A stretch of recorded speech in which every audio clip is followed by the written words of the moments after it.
یہاں اشارہ میں کرتا ہوں، کاپی پہ لکھ لیجئے، آگے میں تفصیل بتاؤں گا کہ یہ فورن پالیسی کے متقی ہیں، یعنی حکومت کی فورن پالیسی کیا ہوتی ہے، خارجہ پالیسی کیا ہوتی ہے، اس میں بھی تقوی ضروری ہوتا ہے۔ اور وہ تقوی کیا ہے کہ جب آپ عہد کرتے ہیں، ایگریمنٹ کرتے ہیں کسی ملک کے ساتھ، تو پھر اس کو توڑنا نہیں چاہیے، آپ توڑنا نہیں چاہیے۔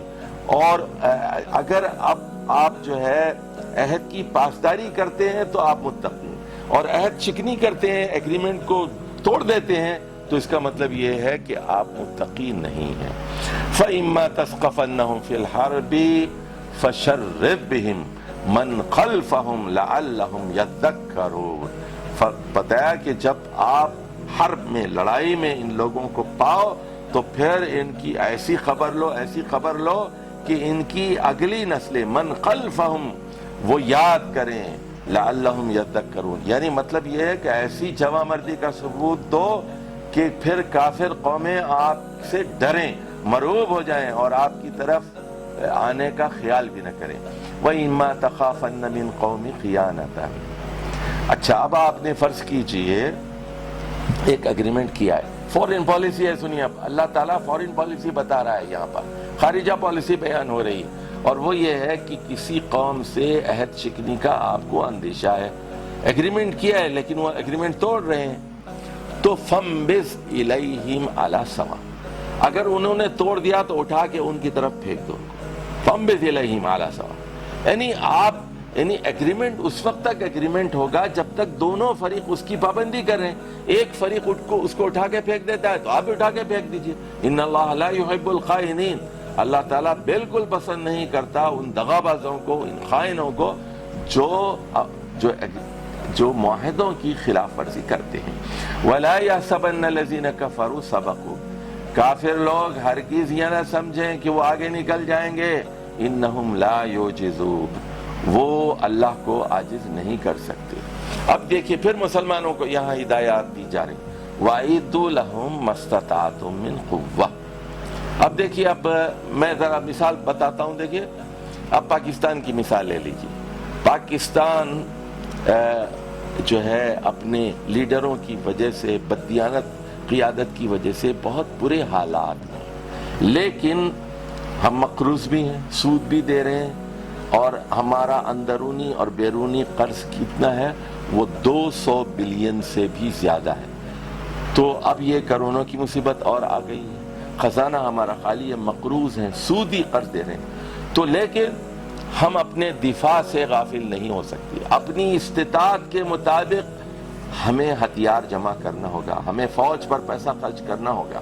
اعدوا لهم ما استطعتم من قوة، اپنی استطاعت کے مطابق دشمن کے لیے ہتھیار تیار رکھو، ومن رباط الخیل، اور گھوڑوں کو باندھے رکھو، ترہبون بہ، اور اس جو ہم ہتھیار جمع کریں گے، F-16 اور ٹینکس وغیرہ، ہمارے میزائل ہوں گے، ہمارا ایٹمی پروگرام ہوگا، اس سے کیا کریں گے؟ دو دشمن ہیں ہمارے، ترہبون بہ عدو اللہ و عدوکم، ذرا غور سے سنیے، تین دشمن بتائے جا رہے ہیں، وآخرین من دونہ، توجہ سے بات سنیے، پہلے دشمن ہے اللہ کے دشمن، دوسرے ہیں عدوکم، تمہارے دشمن، اور تیسرے دشمن ایسے ہیں من دونہم لا تعلمونہم اللہ یعلمون، ان دو کے علاوہ کچھ اور دشمن بھی ہیں ان کے علاوہ جن کو اے مسلمانوں آپ لوگ نہیں جانتے، اللہ ان کو جانتا ہے۔ ان کے لیے اپنے ہتھیار اپنی استطاعت کے مطابق، اپنی قوت کے مطابق تیار رکھو۔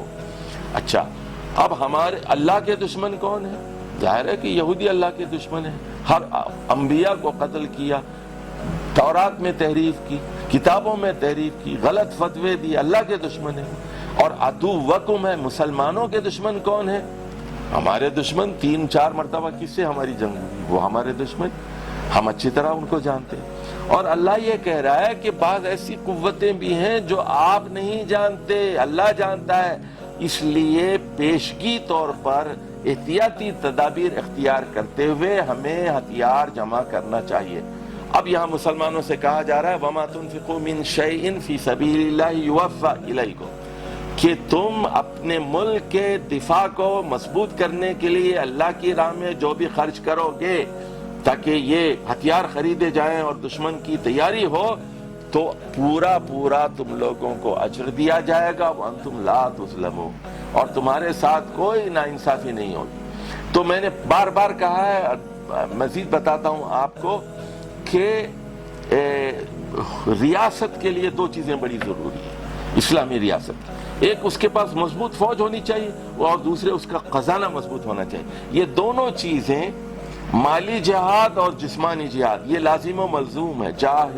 جاہدوا باموالکم وانفسکم، مال کا جہاد اور جان کا جہاد۔ تو جان کا جہاد کون کریں گے؟ وہ فوجی کریں گے۔ مال کا جہاد کون کریں گے؟ پیسے والے لوگ کریں گے۔ تو وَإِن جَنَحُوا لِلسَّلْمِ فَاجْنَحْ لَهَا، اب فرمایا اگر دشمن صلح کی پیشکش کرتا ہے اور صلح کے لیے ہاتھ پھیلاتا ہے، یعنی اپنے بازو پھیلاتا ہے، اپنے پر پھیلاتا ہے، آپ بھی اپنے پر پھیلائیے، آپ بھی ان کی طرف۔ صلح اچھی چیز ہے، لیکن توکل علی اللہ انہ هو السمیع العلیم، بھروسہ اللہ پر کیجئے، وہ سننے والا ہے اور علم رکھنے والا۔ وَإِن يُرِيدُوا أَن يَخْدَعُوكَ، اچھا اب فرض کیجئے وہ صلح کی پیشکش کر رہے ہیں، صلح کے لیے پر پھیلا رہے ہیں، بازو پھیلا رہے ہیں، لیکن اندر سے دھوکہ دینا مقصود ہے۔ اگر وہ چاہتے ہیں کہ آپ کو دھوکہ دیں، فَإِنَّ حَسْبَكَ اللَّهُ، تو بلا شبہ آپ کے لیے اللہ کافی ہے۔ هُوَ الَّذِي أَيَّدَكَ بِنَصْرِهِ وَبِالْمُؤْمِنِينَ۔ اب سنیے، یہ نکتہ بہت اہم ہے، ذرا نوٹ کر لو بھائی کاپی پر۔ هُوَ الَّذِي أَيَّدَكَ بِنَصْرِهِ وَالْمُؤْمِنِينَ، اے محمد صلی اللہ علیہ وسلم، اللہ تعالیٰ نے، اللہ ہی کی ذات ہے جس نے اپنی مدد سے آپ کی تائید کی اور مسلمانوں کی مدد سے۔ یعنی دیکھیے اب یہاں دو چیزیں ضروری ہیں، ایک اللہ کی مدد اور دوسرے مسلمانوں کی مدد۔ یعنی عوام الناس کا، رائے عامہ کا آپ کے ساتھ ہونا ضروری ہے۔ یعنی اللہ آپ کے ساتھ ہو پہلی چیز، اور دوسرے رائے عامہ آپ کے ساتھ ہو۔ اب رسول اللہ صلی اللہ علیہ وسلم کے ساتھ اللہ تو تھا، لیکن پھر کیا ہوا؟ انصار بھی آپ کے ساتھ ہو گئے۔ انصار نے زمین دی، ٹھکانہ فراہم کیا، اور مہاجرین کو وہاں پر بسایا مدینے کے اندر، اور مسلمان ہو گئے اور لڑتے رہے۔ تو یہ مومنین کی مدد سے اور اللہ کی مدد سے، دونوں کی مدد سے پھر یہ کارنامہ انجام پایا۔ وَأَلَّفَ بَيْنَ قُلُوبِهِمْ، اور اللہ تعالیٰ نے کیا کیا؟ تم لوگوں کے دلوں کو آپس میں جوڑ دیا۔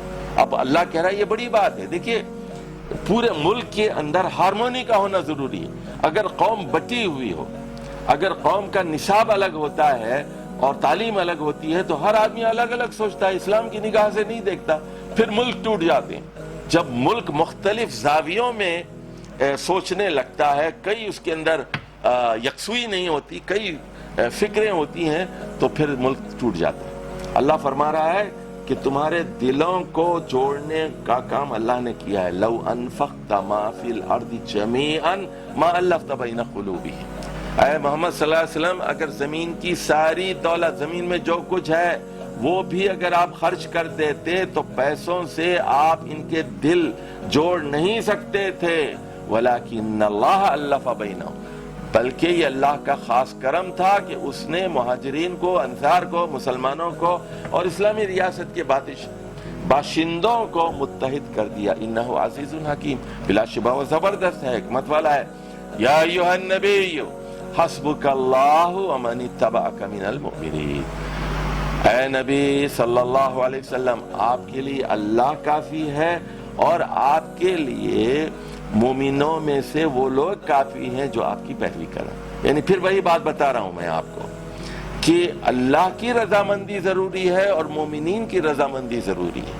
یعنی آپ جنگلوں میں جا کے اللہ اللہ کرنے سے کافروں کے اوپر غلبہ نہیں پا سکتے، اور اگر فرض کیجئے آپ کو اپنے فوج پر، اپنے عوام پر ناز ہے، غرور ہے، لیکن اللہ کے ساتھ آپ کا تعلق کمزور ہے، تو آپ نہیں جیت سکتے۔